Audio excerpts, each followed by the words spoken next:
One day ago, this used to be a building, and now it's a pile of rubble after an earthquake hit here in Bangkok. Investigations are still ongoing into a building that collapsed in Thailand. The probe aims to understand why that one particular building in Bangkok collapsed, since the standard of every building in Thailand should give them the ability to tolerate earthquakes.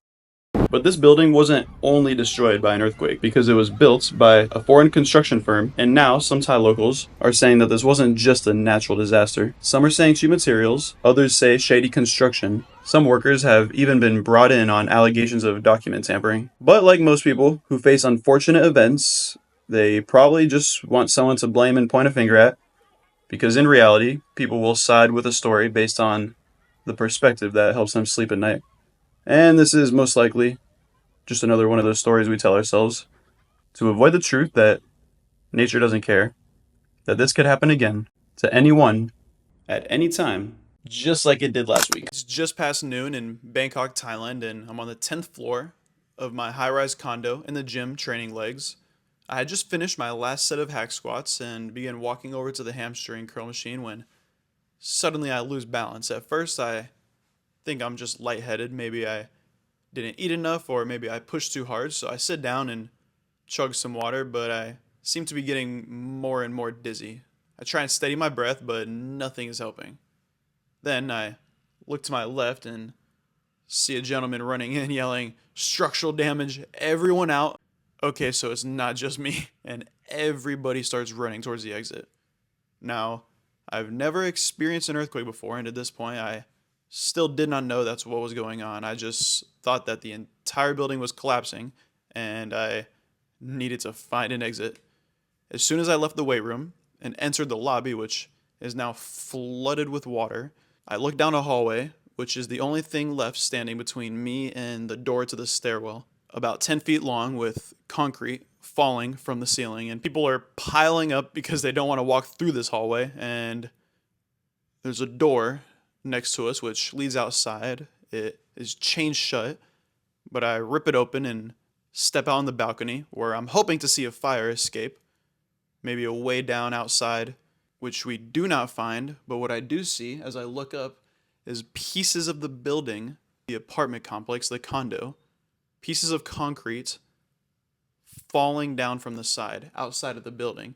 And you can hear the sound of drywall crumbling above and around you, pieces of the building falling. It's when a girl next to me shouts "earthquake," and that's when I finally realize what was going on.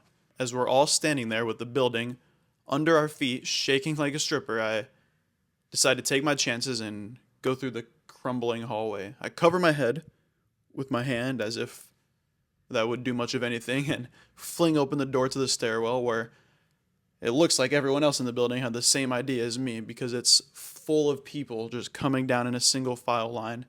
The moment I step into the stairwell, I get soaking wet. Water falling from the ceilings and the walls around. The stairs are flooding on the way down like a water slide that's not even in the slightest bit fun, and you just cannot wait for it to end. And once I reach the end of the slide, the first door of the condo, I walk outside. There are families everywhere, kids crying, people sitting on the curb, catching their breath. But I did not stop there. I just kept on walking for a couple of reasons.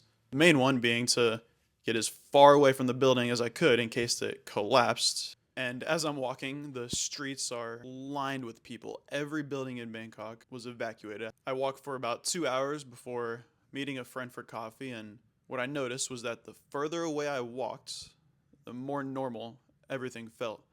I mean, just 10 blocks prior, people were evacuating buildings, crowding the streets, spending the night sleeping on the sidewalk or in public parks because they couldn't get back into their rooms. And here people are sipping coffee, talking, laughing like the earthquake never happened. I had experienced complete chaos moments ago. I mean, it felt like the universe took its hand off the steering wheel for a moment, and here it was just business as usual. It was humbling in a sense. I mean, regardless of what happened in that building to me or the people inside, these people would still be here, sipping coffee, talking, and laughing like it never happened. After 2 hours of walking, I had this realization, and that's when I came to the conclusion that There is zero upside to stressing about what already happened or what might happen next.